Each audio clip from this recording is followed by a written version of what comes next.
오늘 본문 말씀이 아무 짐도 너희에게 지우지 아니하는 것이 옳은 줄 알았다, 그렇게 말해주고 있습니다.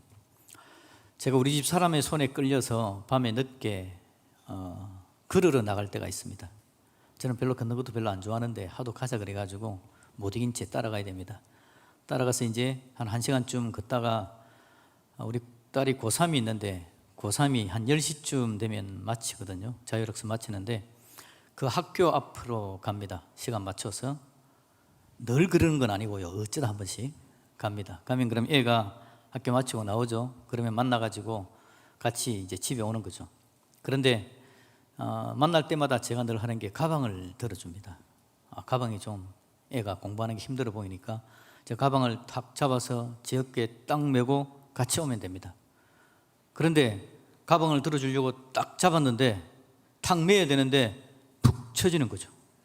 와, 가방 엄청 무거운 겁니다. 그래서 야, 이놈의 새끼가 엄청난 인생의 짐을 지고 사는구나. 그래, 네 인생 짐 너무 무겁다. 그래서 나라도 네 인생 가운데 짐이 되지 않겠다.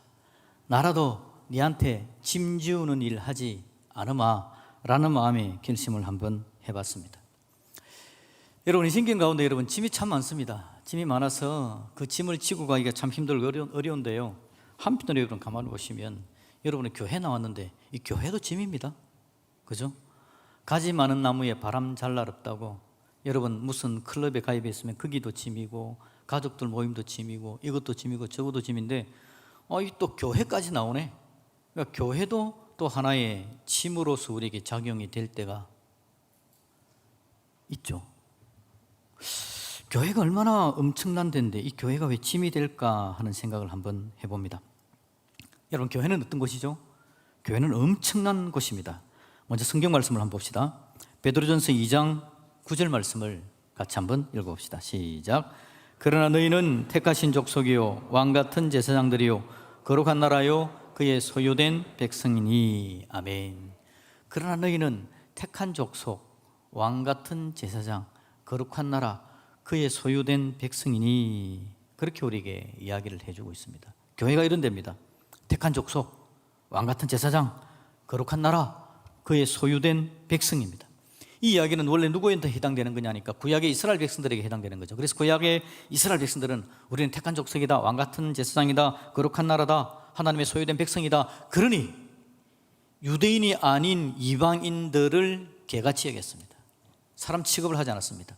그들과 함께 하지 않고 그 집에 들어가지도 않고 교제 교류 안 합니다. 우리가 너무 존귀한 백성이기 때문에 그렇다라고 이야기를 했던 거죠. 그런데 여러분, 이 이야기가 신약에 와서 우리에게도 적용이 되어진 겁니다. 우리 예수님께서 십자가에 죽으시고 우리 인생의 죄의 문제를 해결하셔서 예수 믿는 사람마다 다 뭐가 됐다고요? 성경 구절 다시 한번 더 보여주시면요, 택한 족속이 되고요, 왕같은 제사장이 되고요, 거룩한 나라, 하나님의 소유된 백성이 된 거죠. 그래서 여러분, 교회는 보통 아닙니다. 놀라운 일이 우리에게 일어난 겁니다. 교회는 여러분 놀라운 장소에 우리가 놀라운 데 함께 소속한 귀하고 아름다운 하나님의 자녀가 된 거죠. 옆에 분에게 한번 인사합시다. 당신은 보통 사람이 아닙니다.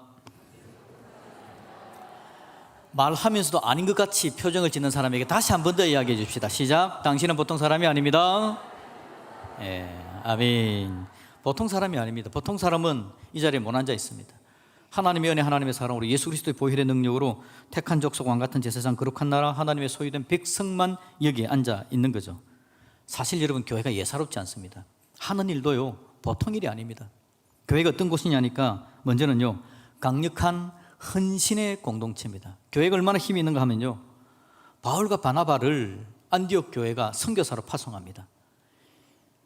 지금이야 여러분 비행기 타면 휙 날아가면 북극까지도 그냥 한 24시간, 30시간 아니면 날아가는 그런 시기가 되었지만 그 당시만 해도 여러분, 이때가 언제냐 하니까 우리나라로 이야기하면 고조선 시대, 삼국시대 이전, 그 정도 하면 감이 좀 오십니까?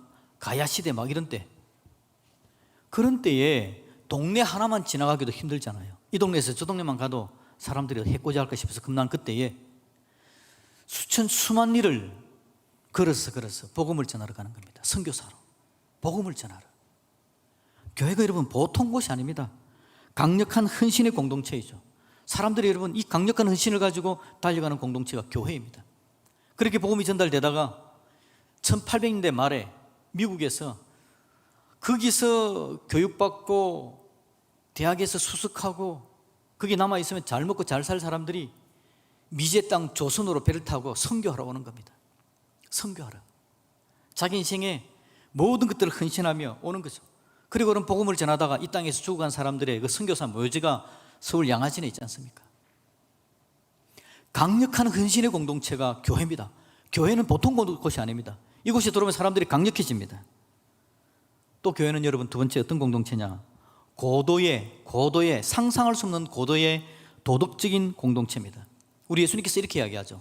네 원수를 사랑하라 라고 이야기합니다. 이런 이야기 여러분 누가 합니까? 네 원수를 사랑하라. 예수님은 원수를 사랑했습니다. 하나님을 떠나버린 자들을 위해서 십자가에 죽으시는 원수를 사랑하는 일을 직접 하신 그 예수님께서 이야기하기를 우리들은 원수를 사랑하라. 교회는 여러분 고도의 도덕적 공동체입니다. 네 오른편 뺨을 치거든 어떻게 하라고요? 왼쪽 뺨을 갖다 대라. 오른쪽 뺨을 때리거든 두 주먹으로 갈겨버리라. 그렇게 이야기하지 않습니다. 다른 쪽 뺨을 갖다 대라. 얼마나 도덕적인 공동체입니까? 이건 여러분 상상할 수 없는 겁니다. 그래서 마하트마 간디 인도의 마하트마 간디 기독교인 아니었습니다. 비폭력으로 영국에 대항했던 인도의 지도자 아닙니까? 그가 여러분 기독교인이 아니었음에도 불구하고 예수님께서 이야기하신 산상수훈 이 부분을 자기의 평생의 규율로 삼고 살아갔다라고 이야기를 합니다. 예수님 안 믿는 사람도 이런 이야기를 들으면 와, 교회가 엄청난 곳이구나 라는 생각을 하게 되는 겁니다. 세 번째 교회는 여러분 십자가 공동체입니다. 마태복음 16장 24절을 같이 한번 읽어볼까요? 시작. 이에 예수께서 제자들에게 이르시되 누구든지 나를 따라오려거든 자기를 부인하고 자기 십자가를 지고 나를 따를 것이니라. 아멘. 교회는 보통 것이 아닙니다. 여러분 나와서 자기를 부인합니다. 자기를 드러내지 않습니다. 자기 자랑하지 않습니다. 자기는 내려놓고 예수님의 십자가 지고 그리고 순종의 길을 걸어가는 사람들이 바로 교회는 여러분 놀라운 것입니다. 교회는 하나님의 은혜와 능력으로 예수 믿고 천국 가는 사람들이 모여져서 이제 여기서 모여서 뭘 하느냐? 강력한 헌신을 만들어냅니다. 고도의 도덕을 만들어냅니다. 그리고 십자가로 헌신하며 달려가는 믿음의 공동체를 만드는 것, 그게 바로 교회입니다. 그래서 여러분 그러다 보니까 이 교회 너무 엄청난 거니까 자격을 가져야 되는데 이 자격증을 누구에게 줄까? 누가 이 자격을 가졌느냐? 논란이 있죠. 미국 시민권은 아무나 안 주지 않습니까? 우리나라 시민권도 여러분 제3지대에서 오는 사람들한테 쉽게 안 줍니다. 우리나라도 상당한 나라가 돼가지고 이제는 이 고도의 공동체, 엄청난 공동체 교회, 하나님의 백성, 자격을 누구한테 주냐? 자격에 대한 시비가 계속해서 있어 왔습니다. 특히 복음을 전하던 초기에 여러분 복음이 전달되어 가는데 특히 유대인들 구약 성경의 이야기를 쭉 지켜왔던 사람들은 아무나 교회 안으로 들어와서 하나님의 자녀가 된다 그러니까 마음이 좀 상합니다. 자기들은 구약부터 아브라함 자손으로 하나님의 자손이 됐는데 이제 이방인들도 막 들어와서 하나님의 백성이 된다 그러니까 이건 함부로 주면 안 되지, 자격을 제대로 만들어야지 라는 생각을 가지게 되었던 거죠. 어쩌면 여러분 지금 우리들이 가지는 생각일지도 모릅니다. 나는 예수 믿고 이제 오랜 시간이 지났는데 함부로 누구에게 이 교인의 공동체 자격증을 누구에게 주는 거지? 이런 생각을 가질 수 있는 거죠. 그 논란이 있었던 것, 그 논란을 해결한 게 방금 우리가 읽은 사도행전 15장의 이야기가 바로 그 논란에 대한 이야기입니다. 바울과 바나바를 선교사로 보냅니다. 다른 이방의 지역에 가서 복음을 전하는 거죠. 거기 가서 예수님의 십자가에 대해서 이야기합니다. 예수님의 십자가, 죽음, 부활, 살아나셔서 놀라운 은혜를, 그의 십자가의 보혈의 은혜로 죄 용서함의 은혜를 받은 것들에 대해서 사람들에게 전파합니다. 그랬더니 이방인들이 그 이야기를 듣고 예수 믿고 교회로 나오는 거죠. 하나님의 사람이 되어지는 겁니다. 이방인들이 예수님 믿는 하나님의 백성이 되는 엄청난 일이 발생이 된 겁니다. 자, 여러분, 이런 때에 기존의 유대교인들이 생각을 하는 겁니다. 다시 한번 여러분 베드로전서 2장 9절 읽어볼까요? 교회라는 데가 얼마나 귀하고 복되고 아름다운지. 시작. 그러나 너희는 택한 족속, 왕같은 제사장, 거룩한 나라, 그의 소유된 백성이라는 겁니다. 자기들이 생각할 때 하나님 백성 된다는 것은 엄청나다는 거죠. 그런데 이 권세를 누리려면 구약의 이스라엘 백성들, 유대인들이 기본적으로 지켰던 건 지켜야 되지 않겠냐라는 생각입니다. 그래서 15장 1절 말씀, 오늘 우리가 읽은 15장 1절 말씀 읽어볼까요? 어떤 사람들이 유대로부터 내려와서 형제들을 가르치되 너희가 모세의 법대로 할례를 받지 아니하면 능히 구원을 받지 못하리라 하니. 아멘. 모세의 법대로 할례를 안 받으면 구원 못 받는다, 교회 안 된다, 하나님 백성 안 된다라고 말하는 겁니다. 할례라는 게 뭐죠? 우리가 잘 알듯이 남자의 성기의 끝부분, 표표분을 자르는 겁니다. 난지 8일 만에 못한 사람들은 나중에라도 해야 됩니다. 그게 유대인들이 하는 거 있죠, 모세의 율법에 따라서. 그래서 이방인들 중에서 예수 믿고 교회 나와서 천국 백성 될래? 그러면 최소한 할례는 받아라 라는 이야기를 하는 겁니다. 최소한 이건 해야지, 이건 해야 우리 회원으로 인정해 주지라는 말을 한다라는 겁니다. 여러분, 하나님 나라 공동체 회원의 자격 쉬운 게 결코 아닙니다. 너무 중요합니다. 왜냐하니까 자격 안 되는 사람이 들어오면요, 함께 하지를 못하잖아요. 자격 안 되는 사람이 들어오면 어떻게 될까요? 변질될 수도 있지 않습니까? 마음도 없고 자격도 없는 사람이 들어와가지고 이 공동체를 변질시키면 어떻게 하지? 걱정될 수 있잖아요. 택한 족속 왕 같은 제사장, 거룩한 나라 하나님의 백성이 되었는데 이 공동체를 어떻게 잘 지켜나갈까? 이 공동체가 그것만으로 끝나는 게 아니라 강력한 헌신의 공동체가 되어서 복음을 전해야 되고, 고도의 도덕적인 공동체, 예수 그리스도를 닮아가는, 예수 그리스도까지 성장해 나가는 고도의 도덕적 공동체가 되어야 되며, 자기 십자가를 지고 부인하면서 하나님의 일들을 붙들고 달려나가야 되는 공동체인데, 이 공동체에 아무나 들어오면 되나? 어떻게 이 공동체를 지켜나갈까? 이 공동체를 사랑하는 사람들마다 그런 마음으로 어떻게 해야 되지라는 고민을 한다라는 겁니다. 교회를 사랑하시는 여러분, 이게 바로 우리의 관심 아닙니까? 이 교회가 어떻게 하면 잘 지켜질까? 왜냐하면 교회가 제대로 서야 되니까. 왜냐하면 이 교회가 놀라운 하나님의 은혜가 있는 곳이니까. 예수님의 은혜, 놀라운 사랑, 천국 복음에 대한 감사하는 마음이 우리 속에 넘쳐나지면서 이 교회를 아름답고 존귀하게 귀하게 여기면서 잘 보호를 해야 되겠는데, 이 멤버가 아무나 될 수 있나? 그래서 우리 마음에 생각을 가지는 게 있습니다. 그래서 우리 마음 속에 각자 나름대로 생각을 가집니다. 교회 교인이라면 요 정도는 해야지라는 생각을 가집니다. 이 정도는 해야지. 그게 바로 15장 1절에서 유대인들이 가졌던 생각은 모세의 율법에 나오는 할례 정도는 해야지. 여러분 마음에는 여러분 어떤 생각을 가지고 있습니까? 어떤 마음으로 서로를 바라보면서 예수 믿는 사람 이 정도 해야지, 이건 여러분 사실은 자기에게는 잘 적용 안 하고 다른 사람에게 적용하는 것이긴 하죠. 네가 예수 믿는 사람이고 교회 나오면 그 정도는 해야 안 되니? 라는 이야기를 여러분 어느 정도를 요청해야 될까요? 결론부터 여러분 말씀드릴게요. 결론부터 여러분 잘 기억해야 됩니다. 이거 너무 중요한 겁니다. 이 결론을 붙들어야 우리가 누가 우리의 회원인 줄 알고 그 다음 나아가야 될 길을 함께 갈 수 있느냐를 결정하기 때문에 그렇습니다. 이 문제를 해결하기 위해서 여러분, 이제 안디옥 교회에서 이 문제가 발생했기 때문에 안디옥 교회 사람들이 그러면 이 문제를 해결하기 위해서 예루살렘 교회로 보내가지고, 거기는 사도들도 있고 장로들도 있으니까 해결을 받자. 그래서 사람들을 보냅니다. 보냈더니 그곳에서 이제 갑론을박이 일어나는 겁니다. 그러면서 베드로가 이야기하고 야고보 장로가 이야기하고, 그러면서 정리된 이야기가 오늘 우리가 읽었던 본문의 이야기입니다. 여러분 15장 28절 말씀 다시 한번 읽어볼까요? 시작. 성령과 우리는 이 요긴한 것들 외에는 아무 짐도 너희에게 지우지 아니하는 것이 옳은 줄 알았노니. 아멘. 이게 결정문입니다. 판결문. 누가 교회의 회원인가? 성령과 우리는 이 요긴한 것들 외에는 아무 짐도 너희에게 지우지 아니하는 것이 옳은 줄 알았노니. 우리 중에 어떤 사람들이 너희한테 가가지고 모세율법에 나오는 할례는 해야지라고 누가 말했다면 그거 신경 쓰지 마라. 아무 짐도 우리는 지우지 않기로. 그게 바로 하나님의 마음, 하나님의 뜻이라는 걸 우리가 발견했다라고 말을 해주는 겁니다. 한번 따라 해볼까요? 아무 짐도 지우지 않으리라. 여러분, 교회입니다. 이 교회를 지으신 분이 누구죠? 이 교회를 지은 분이 저하고 우리 교회 당회원들이 이거 지었습니까? 우리 교회 동동의회 해가지고 우리 성도들이 헌금해서 이거 지었습니까? 라고 이야기할 때 그 지은 거는 이 건물을 이야기하는 겁니다. 교회는 건물이 절대 아닙니다. 교회는 뭐가 교회죠? 모인 공동체, 우리 사람이 교회입니다. 우리가 모이는 곳이기 때문에 그냥 예배당을 하나 만들어 놓은 겁니다. 우리 공동체, 이 공동체를 지으신 분은 누구죠? 하나님이십니다.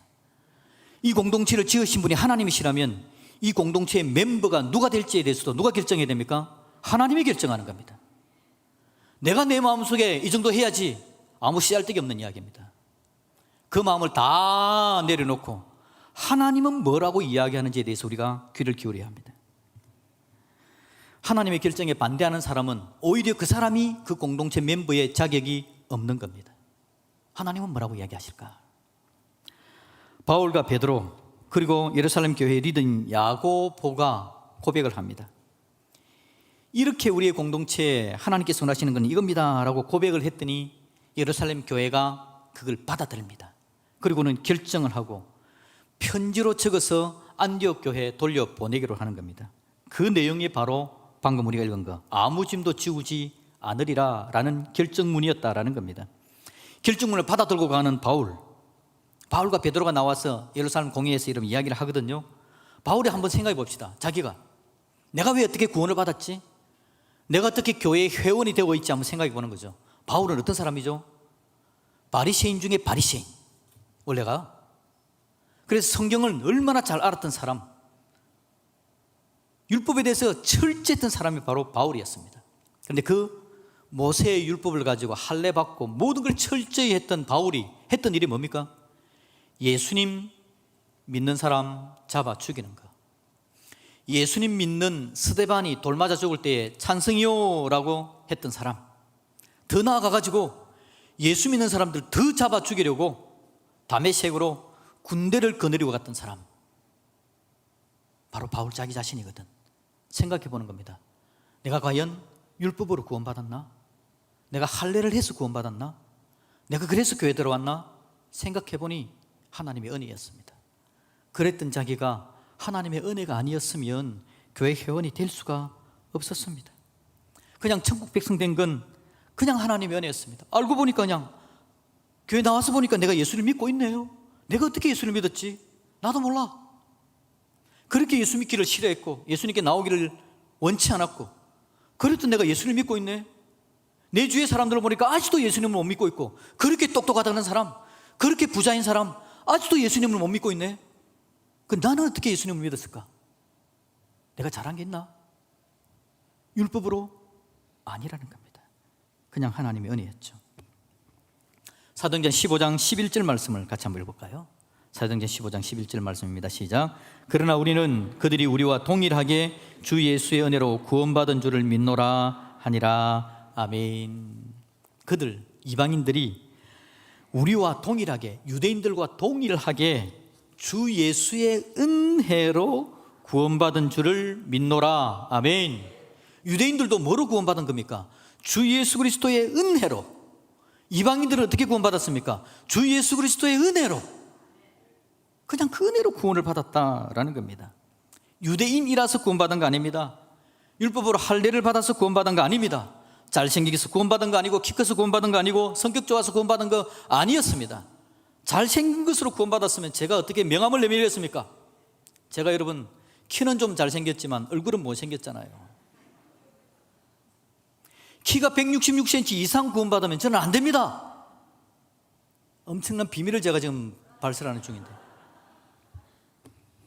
어제 우리 청년들 모임이 있었는데요, 청년 여자애 하나가 오늘따라 그제따라 키가 커 보여서 제가 물었죠. 너 몇이냐? 그러니까 170입니다. 저한테 교만하게 저 앞에서 170입니다 라고 이야기를 하더라고요.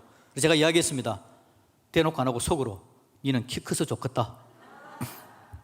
그런데 여러분, 키 가지고 구원받는 거 아니지 않습니까? 돈 많아가지고 구원받는 것도 아니고요, 우리의 구원받는 그냥 은혜로 구원받는 겁니다. 여러분, 성격 좋아서 구원받은 거 아닙니다. 성격 좋아서 구원받아야 되면 저는 구원 앞에 명함 못 내뭅니다. 저 먼 곳에 키, 잘생긴 거, 할례, 열심, 열정, 그거 아닙니다. 그거로 구원받는 거 아니라는 거죠. 아무 짐도 지우지 않기로 했다. 이게 하나님께서 결정하신 겁니다. 우리 예수님이 짐을 지우기로 결정하셨다면 우리는 아무도 구원받지 못합니다. 예수님께서 우리를 딱 보시고 너희들 죄가 이거 있으니까 죄 종목을 쫙 명단을 뽑아가지고 죄 목록을 뽑아놓고 내가 요만큼은 용서해 줄 테니까 이만큼에 대해서는 네가 알아서 정리해라 라고 이야기를 했다면 인생 가운데 단 한 사람도 그 부분을 해결할 자가 없다라는 겁니다. 그래서 하나님이 결정하신 거, 어떤 짐도 너에게 지우지 않겠다. 그냥 내가 다 짊어지 마. 그래서 예수님께서 우리의 죄의 짐을 지고 십자가에 오르신 줄로 믿습니다. 아무 짐도 지우지 않으리라. 그래서 구원해 주셨다라는 겁니다. 혹시 여러분들이 옆에 분이 저 사람이 무슨 교인이야 라는 생각이 듭니까? 착각을 하시면 안 됩니다. 똑같은 기준으로 갖다 대면 나는 어떻게 하겠습니까? 여러분은 어떻게 하겠습니까? 여러분은 혹시 옆에 분이 어떻게 집에서 저렇게 행동할 수 있지? 그래서 저 사람이 그냥 무시됩니까? 여러분은 혹시 집에서 잘 하시겠죠? 여러분 다른 데서는 어떻습니까? 다른 데서도 잘하고 계십니까? 모든 부분에 있어서 우리의 부족하고 연약함 때문에 예수님께서 십자가 죽으신 겁니다. 다른 조건이 없는 겁니다. 그냥 예수 믿으면 하나님의 자녀가 되는 줄로 믿습니다. 짐을 지우지 않으리라. 그래서 베드로가 이야기합니다. 15장 10절 말씀 한번 읽어볼까요? 이 논란 중에 베드로가 하는 이야기입니다. 15장 10절 같이 읽읍시다. 시작. 그런데 지금 너희가 어찌하여 하나님을 시험하여 우리 조상과 우리도 능히 매지 못하던 멍에를 제자들의 목에 두려느냐. 아멘. 베드로가 이야기하는 겁니다. 여러분, 율법이라는 게 뭡니까? 우리가 열심히 한다는 게 뭡니까? 우리 조상과 우리도 능히 매지 못하던 멍에 아닙니까? 그거를 이제 예수님 믿는다는 새가족들한테, 이방인들한테 지워가지고 그들로 힘들게 만들렵니까?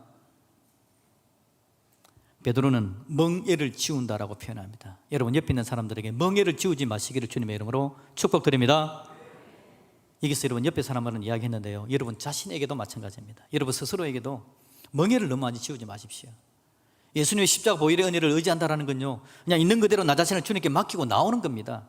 그리고는 주님께서 나를 만지시도록 내 의지대로 하지 마시고 내 방법대로 하지 마시고 그냥 주님께서 만져주십시오 하고 주님을 믿고 의지하는 게 하나님의 사람입니다.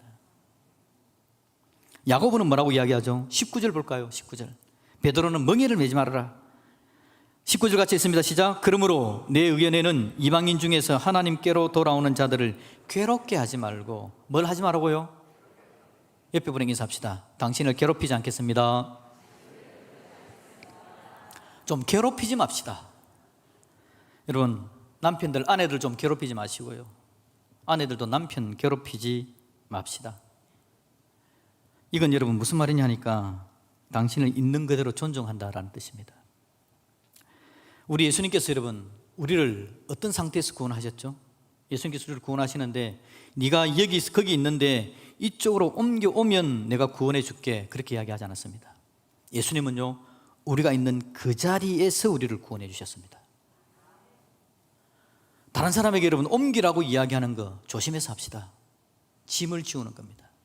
있는 그 자리에서 당신이 일어설 수 있도록 기도해 주고 도와주고 짐을 지우지 말고 협력하고 은혜를 함께 나누고, 우리 하나님 우리에게 그런 은혜를 더해 주시는 분이십니다. 우리 교회가 여러분 대단한 교회입니다. 다시 말씀드리지만 하나님 택한 족속, 왕같은 제사장, 거룩한 나라, 그의 소유가 된 백성이 여기저기 함께 있는 교회가 우리 교회입니다. 이 교회가 보통 교회가 아닙니다. 하나님께서 쓰셔서 강력한 헌신을 만들어갈 교회입니다. 이전에도 헌신했던 교회입니다. 지금도 헌신하고 있는 교회입니다. 앞날에도 하나님께서 우리를 쓰셔서 복음을 복되게 다듬어 갈 것이고, 우리 헌신을 통해서 하나님 나라가 아름답게 서며 우리 주위에 있는 사람, 죽어가는 영혼들을 구원할 하나님께서 쓰실 교회가 바로 우리 교회, 광주드림 교회인 줄로 믿습니다. 앞날에도 우리가 쓰임 받아야 됩니다. 우리 교회가 보통 교회가 아닙니다. 우리 교회 안에 여러분 고도의 도덕적인 관념을 가지고 하나님 사랑 가운데 설려 그러고 주님 앞에 순종하는 사람들이 얼마나 많은지 모릅니다.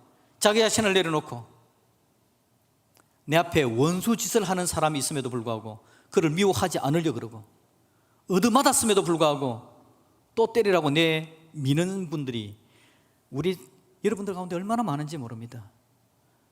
여러분은 아니라고 이야기하지 마십시오. 여러분들도 어느 순간 은혜 받아 하나님께서 기뻐하시는 걸 붙들고는 안 해야 될 일이고 할 수 없는 일임에도 불구하고 아멘하고 순종했던 적이 있지 않습니까? 여러분들이 그랬던 사람들이잖아요. 그런 사람들이 여기저기 모여서 하나님 앞에서 삶을 살아가는 사람들이 바로 우리들입니다. 고도의 도덕적인 공동체, 하나님 앞에 순종할 줄 알고 예수 그리스도를 닮아가려고 하는 교회가 우리 교회입니다. 자기를 부인하고 주님께 다 드리고자 하는 마음을 가진 교회입니다. 그렇게 해왔고 하고 있고 앞날에도 그렇게 달려갈 교회가 바로 우리 교회다라는 거죠. 여러분, 우리 교회가 위대한 교회인 걸 여러분 인정해야 됩니다. 하나님은 그렇게 우리 교회를 만들어 가실 겁니다. 그런데 여러분, 이 엄청난 교회가 하나님 앞에 더 복되게 달려가야 되겠는데 지금 자격을 가지고 시시비비하지 맙시다. 옆에 있는 사람들을 보시고 판단하고 저 사람이 이렇고 저렇고 그냥 하나님께 주신 것만 감사할 수 있기를 주님의 이름으로 축복합니다. 죽을 수밖에 없는 죄인이었는데 여기 와서 예배 드리고 있는 것만 해도 감사하시고 죽어가는 영혼들을 위해서 기도하는 하나님 앞에 쓰임받는 그 정도만 쓰임받아도 기뻐하고 감사하고 축복해 줄 수 있기를 주님의 이름으로 축복합니다. 그러면 하나님께서는요 우리를 더 아름답게 쓰실 겁니다. 제가 잔소리를 안 하려고 굉장히 노력합니다. 내 아이들한테. 저도 압니다. 잔소리 하는 게 별로 효과가 없다라는 걸. 그런데 여러분, 어느 날도 잔소리를 했고 그 다음날 아침에 제가 차를 가지고 어디를 가고 있는데 그날은 EBS 방송을 듣고 있었습니다. 영어를 막 가르치더라고요. 제가 영어를 못하기 때문에 한번 들어봤습니다. 그런데 그 영어의 내용이 뭐냐니까 한 지문 영어로 된 문장을 번역하면서 가르쳐주는 본문이었어요. 그런데 여러분, 그 영어 문장이 뭐인 줄 압니까? 제목이 잔소리 하지 맙시다 였습니다. 잔소리 하지 맙시다. 그거 가지고 막 이야기를 하고 있더라고요. 그 방송이 여러분 기독교 방송 아닙니다. EBS 교육방송이었다고요. 그런데 그 방송에서 잔소리 하지 맙시다 라고 이야기하면서 결론 이유를 이야기합니다. 내가 아는 이유였습니다. 뭐였죠? 효가 없다는 겁니다. 잔소리 해봤자 아무 효가 없다. 그게 그 글의 내용의 핵심이었습니다.